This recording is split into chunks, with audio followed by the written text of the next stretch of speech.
GK ನ್ಯೂಸ್ಗೆ ನಿಮಗೆಲ್ಲ ಸ್ವಾಗತ. ನಾನು ಅಬ್ದುಲ್ ಗಫಾರ್ ಖಾನ್. ಈ ದಿನದ ಪ್ರಮುಖ ಸುದ್ದಿಗಳು.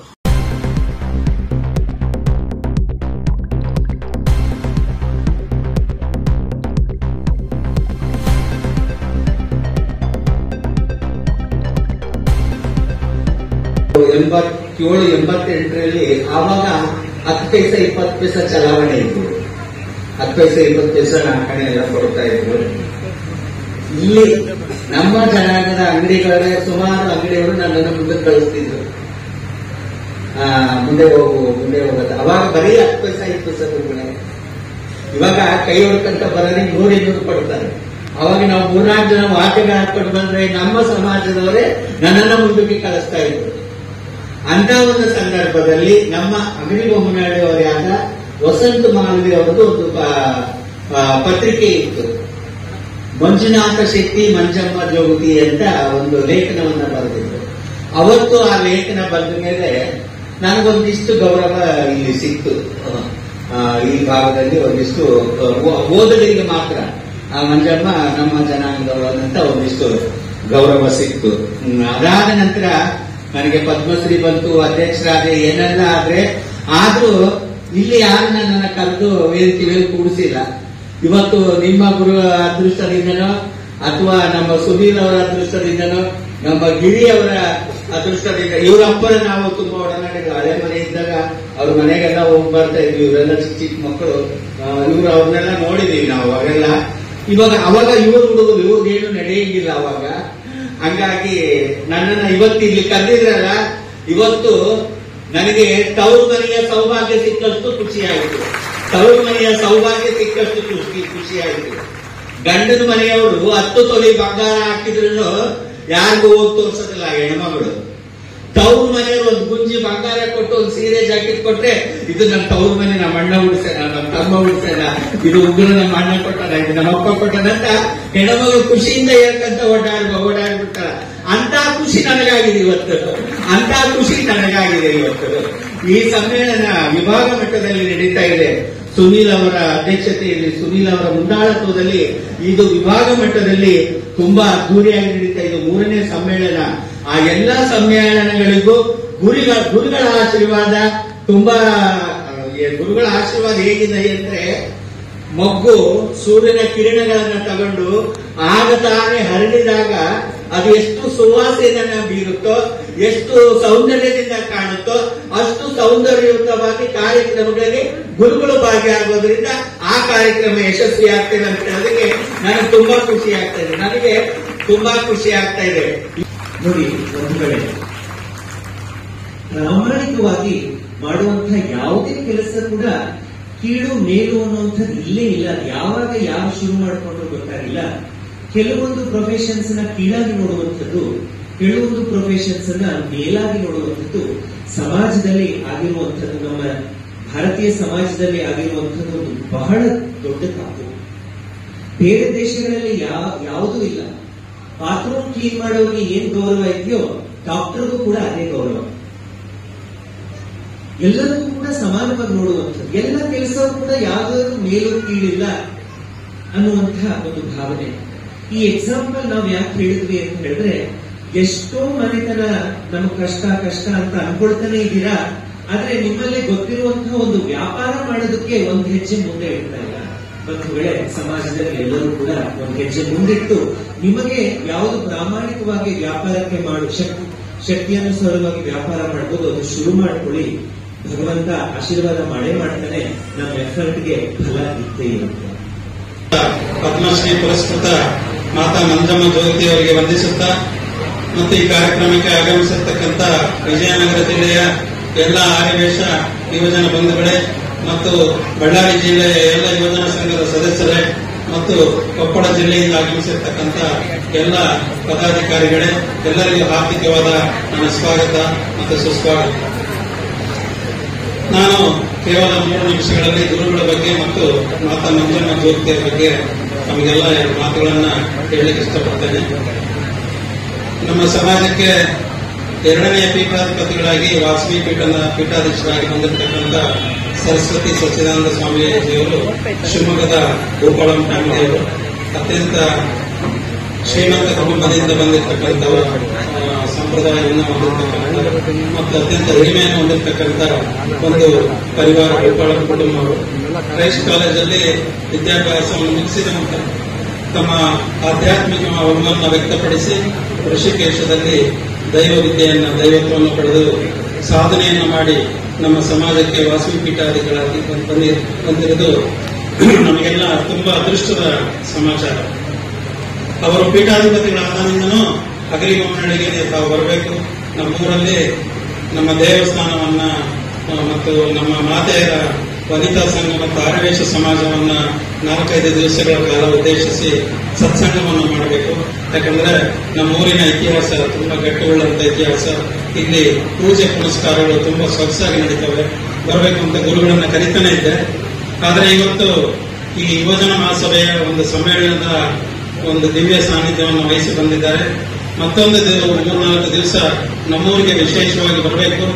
ನೀವು ಬೆಂಗಳೂರಿನಿಂದ ಬರ್ತಾ ಮೊದಲನೇದು ಕೂಡ್ಲಿಗಿ ಬರ್ತದೆ, ಆಮೇಲೆ ಚಿಲಕನಹಳ್ಳಿ ಬರ್ತದೆ, ಮರಿಯಮ್ಮನಹಳ್ಳಿ, ಅಗರಿಬೊಮ್ಮನಹಳ್ಳಿ ಮತ್ತು ಹೊಸಪೇಟೆ, ಕೂಡ್ಲಿಗಿ, ಕೊಟ್ಟೂರು, ಸಂಡೂರು, ಕೊಟ್ಟೂರು ಎಲ್ಲ ಕಡೆಗೂ 4 ದಿವಸ ಸತ್ಸಂಗಗಳನ್ನ ಮಾಡಬೇಕು.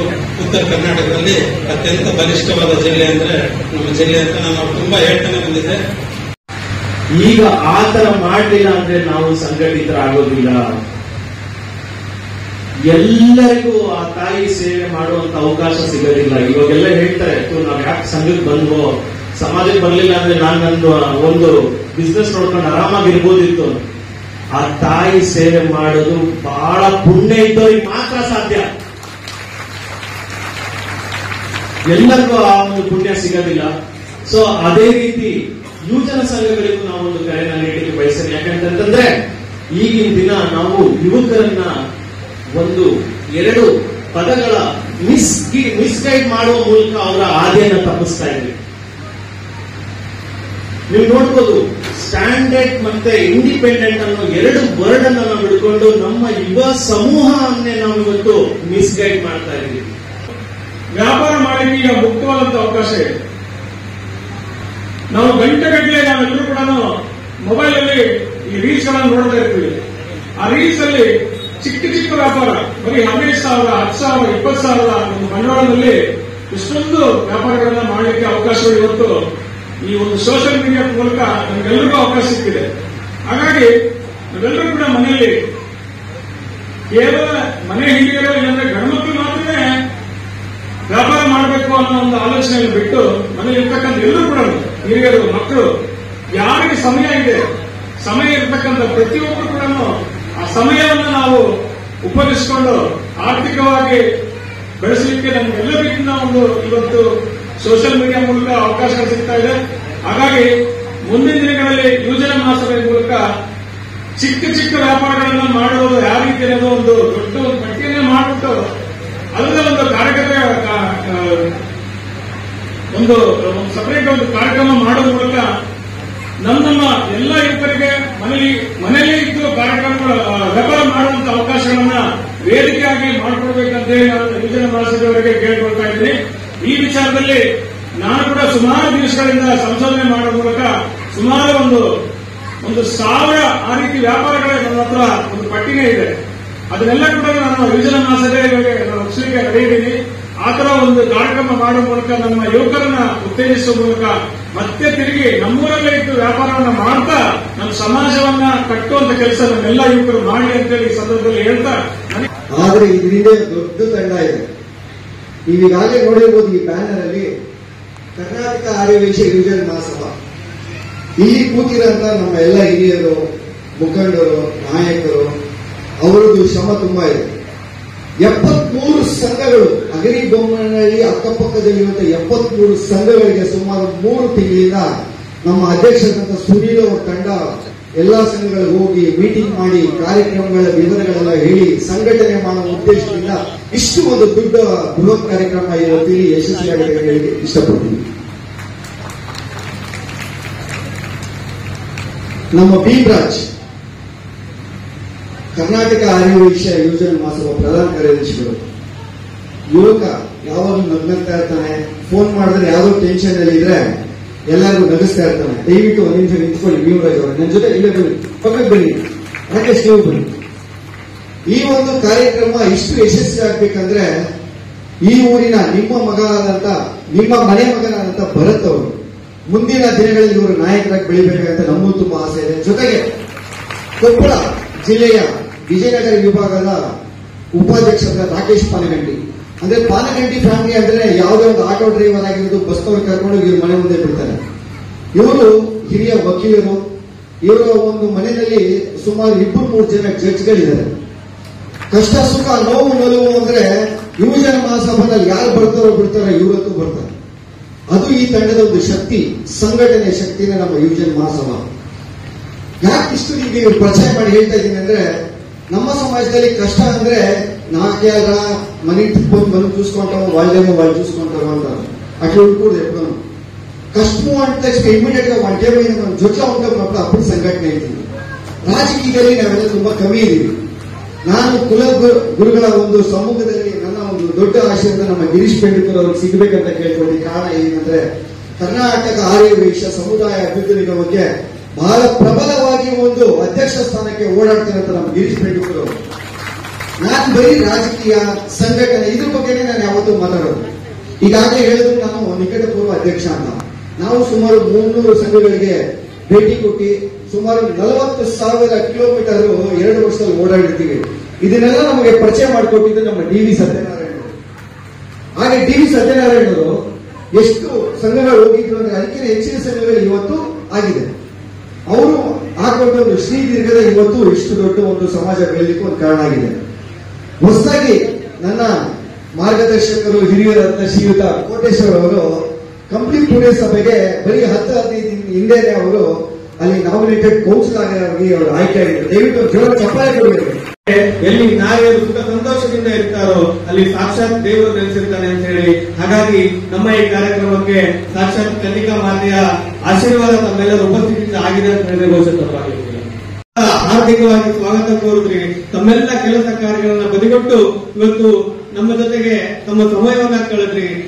ಆರ್ಯ ವೈಶ್ಯ ಯುವಜನ ಮಹಾಸಭೆಯ ಕೆರೆಗೆ ಹೋಗ್ಬಿಟ್ಟು ಇವತ್ತು ವಿಜಯನಗರ ವಿಭಾಗದ ಬೇರೆ ಬೇರೆ ದೂರದ ಊರುಗಳಿಂದ ಇವತ್ತು ಎಲ್ಲ ಯುವಜನ ಸಂಘದ ಪದಾಧಿಕಾರಿಗಳು, ಯುವಜನ ಸಂಘದ ಸದಸ್ಯರು ಇವತ್ತು ಈ ಕಾರ್ಯಕ್ರಮಕ್ಕೆ ಆಗಮಿಸಿದ್ದೀರಿ. ನಿಜವಾಗಿಯೂ ತಮಗೆ ಆರ್ಯ ವೈಶ್ಯ ಯುವಜನ ಮಹಾಸಭಾದ ಕಡೆಯಿಂದ ಅತ್ಯಂತ ಹೃದಯಪೂರ್ವಕವಾದಂತಹ ಧನ್ಯವಾದಗಳನ್ನ ನಾನು ವೈಯಕ್ತಿಕವಾಗಿ ಸಲ್ಲಿಸಕ್ಕೆ ಇಷ್ಟಪಡ್ತೇನೆ.